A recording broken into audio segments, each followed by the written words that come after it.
आज हम आपको मोक्षदायिनी गया धाम लेकर आए हैं, जहां अपने पितरों का पिंडदान करने से पितरों की मुक्ति प्राप्त होती है।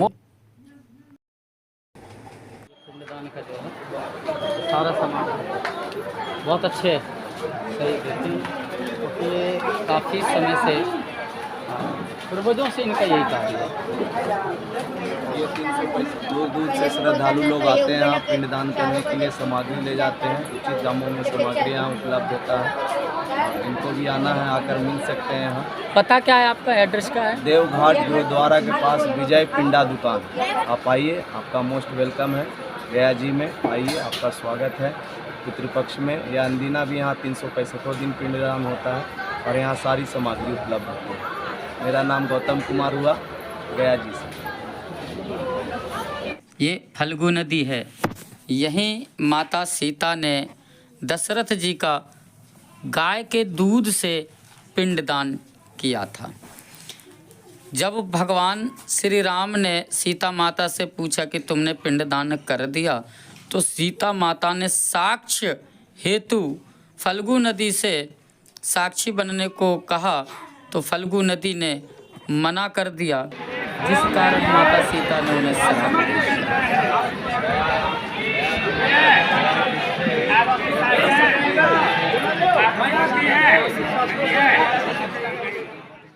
और तब से ही फल्गु नदी में जल नहीं रहता है, परंतु अभी कुछ समय से सरकार द्वारा जल की व्यवस्था की गई है। यहाँ जौ के आटे की 17 पिंड बनाया जाता है और अपने पितरों के निमित्त, पितरों को मोक्ष प्राप्ति कराने हेतु पिंडदान किया जाता है। गरुड़ पुराण में वर्णन मिलता है कि हमारे पितृ मंगल कामना करते हैं, परमात्मा से प्रार्थना करते हैं कि मेरे कुल में, हमारे कुल में कोई ऐसा औरस पुत्र हो जो हमारा पिंडदान गया धाम में आकर करे। यहाँ पिंडदान करने से पितरों की मुक्ति होती है।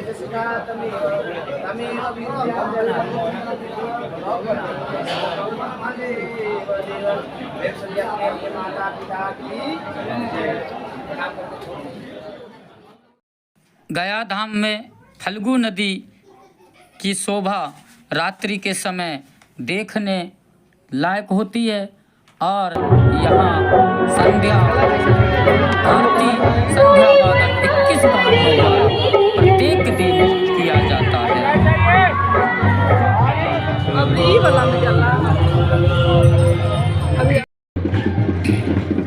फल्गु नदी की आरती, संध्या वादन एवं प्रसाद वितरण प्रत्येक दिन रात्रि 8 बजे से प्रारंभ होती है एवं बहुत ही शोभा दृश्य, अलौकिक दृश्य देखने को प्राप्त होता है।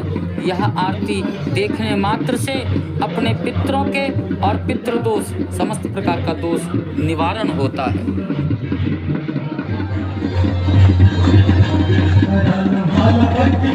फल्गु नदी की संपूर्ण आरती देखने मात्र से पितृदोष निवारण होता है और हमारे YouTube चैनल के माध्यम से आपको इस गया धाम का अलौकिक दर्शन करने मात्र से समस्त प्रकार का पितृदोष निवारण होता है।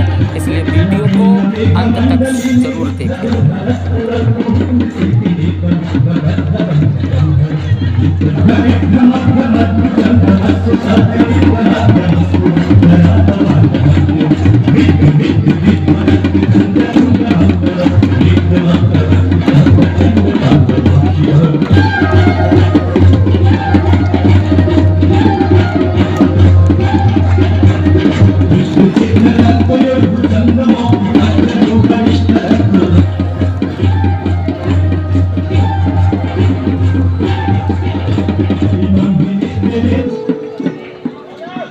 देवी सुरेश्वरी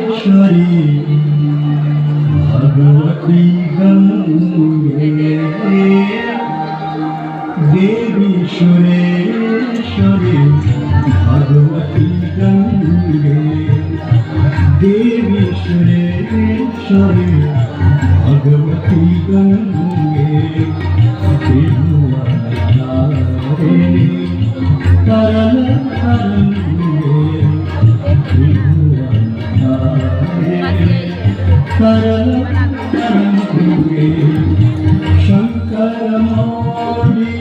बिहारिणी मरे ममते आस्था तब पद कमले देवी सुरेश्वरी भगवती गंगे देवी सुरेश्वरी भगवती गंगे।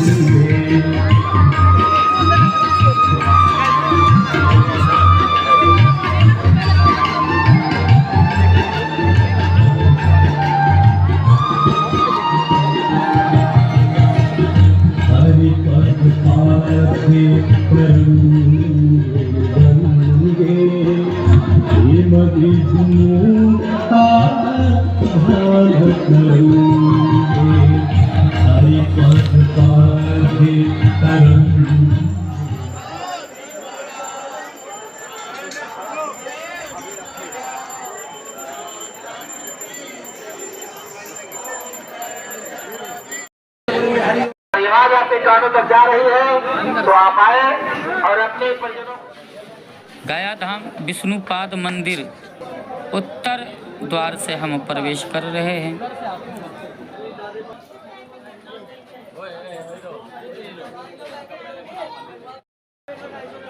गया धाम विष्णुपाद मंदिर है, यह उत्तरी द्वार से हम प्रवेश कर रहे हैं।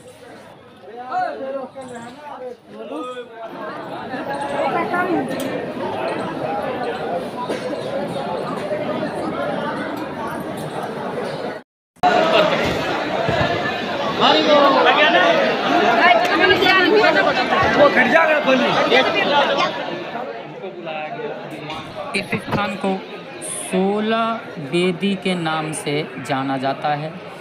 यही ब्रह्मा जी ने यज्ञ का अनुष्ठान किया और यहाँ पर 16 ऋषियों को निमंत्रण दिया गया। जैमिनी, अत्रि, वशिष्ठ, ये सभी ऋषिगण इन खम्भों का प्रतीक, ऋषिगण का प्रतीक ये खम्भे हैं और इन्हीं खम्भों पर सभी भक्त श्रद्धालु यहाँ आकर अपने पितरों का पिंड इस पर लगाते हैं। जैसा कि आप देख सकते हैं इन खम्भों पर पिंड लगाया गया है। इस स्थान पर पिंडदान करने से सभी प्रकार का पितृदोष निवारण होता है।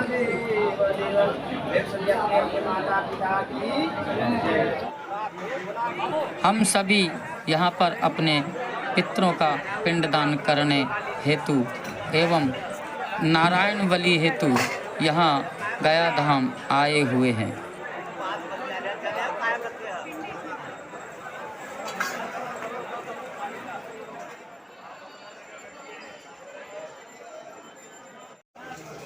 बोलिए सपत्नी को हम, सपुत्रो हम, सपुत्रियो हम। वेद पुराणों में ऐसा मान्यता है कि गया धाम में जो अपने पितरों का पिंडदान करते हैं उनके 7 पीढ़ियों का पितरों की मुक्ति प्राप्त होती है। इसलिए सर्वश्रेष्ठ गया धाम में ही पितृदान पिंडदान किया जाता है।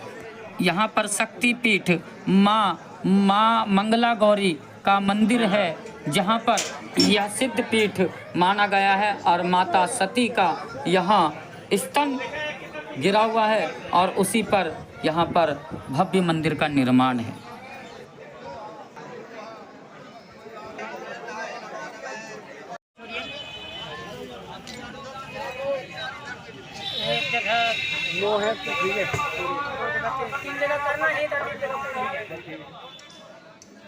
फल्गु नदी के इस स्थान को सीता कुंड नाम से जाना जाता है।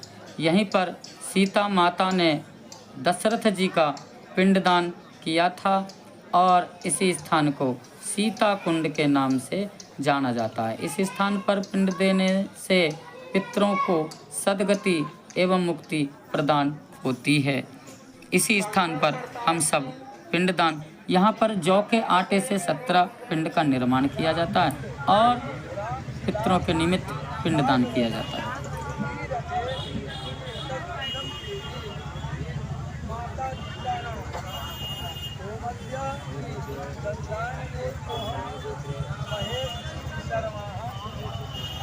माता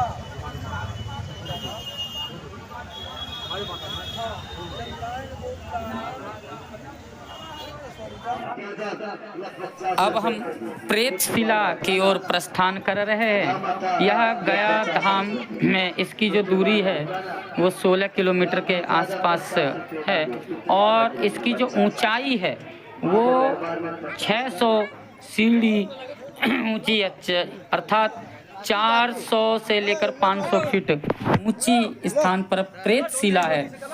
यहाँ जो बुजुर्ग हैं उनके लिए पालकी व्यवस्था भी की गई है। जो सीढ़ियों को चलने में असमर्थ हैं उन्हें आज जैसा कि आप देख सकते हो कि पालकी से इन्हें प्रेत शिला तक पहुंचाया जाता है। प्रेत शिला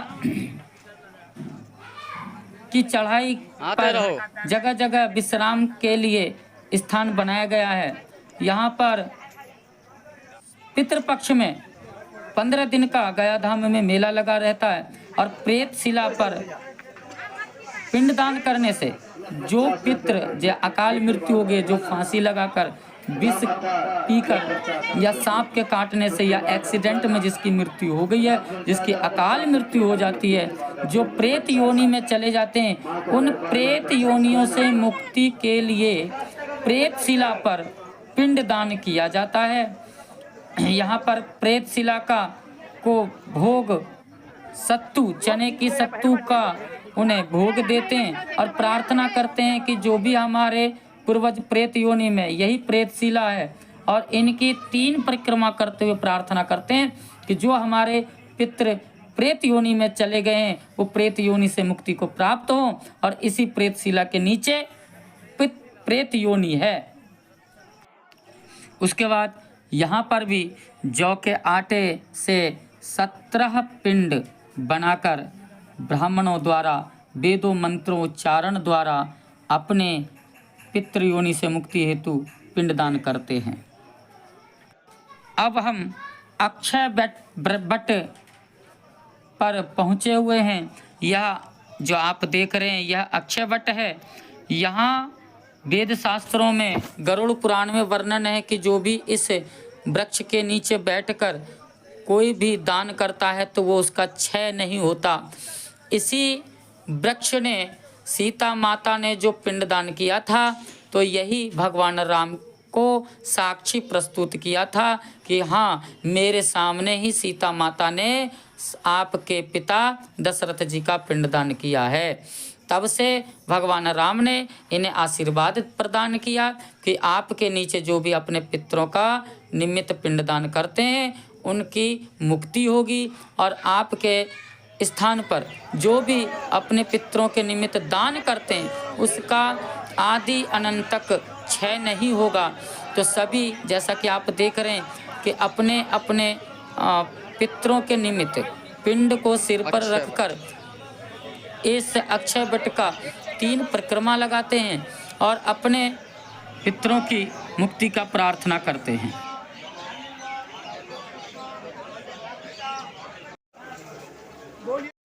अब हम सूर्य कुंड पर उपस्थित हैं। यहाँ सूर्य देव साक्षात रूप से विराजमान हैं। यहाँ का जल प्राकृतिक गर्म रहता है। यहाँ भी पिंडदान होता है और यहाँ पिंडदान करने से पितरों को सूर्यलोक की प्राप्ति होती है। अब हम वैतरणी नदी पर उपस्थित हैं। जैसा कि गरुड़ पुराण में वैतरणी नदी का वर्णन है कि वैतरणी नदी में अनेक प्रकार के जीव जंतु प्राप्त हैं, उसी प्रकार से हमने यहाँ देखा कि वैतरणी नदी में दुर्गंध प्राप्त है और यहाँ वैतरणी नदी को पार उतारने के लिए गौ दान किया जाता है। यहाँ भी 17 पिंड दान किया जाता है और अपने पितरों की मुक्ति प्राप्ति हेतु गाय के लिए चारा इत्यादि का व्यवस्था है। अब हम गया धाम में प्रवेश कर रहे हैं। रात्रि में भजन संध्या, अलौकिक दृश्य। गया धाम को इस प्रकार से सजाया जाता है जैसे मानो कि स्वर्ग से देवता, यहाँ विष्णु जी उपस्थित हैं। विष्णुपाद का मंदिर है। यहाँ के सरकार द्वारा अति सुलभ व्यवस्था, निःशुल्क जल, निःशुल्क भोजन, निःशुल्क विश्रामालय, निःशुल्क व्यवस्था है। और हमारे चैनल से जुड़े रहें, सब्सक्राइब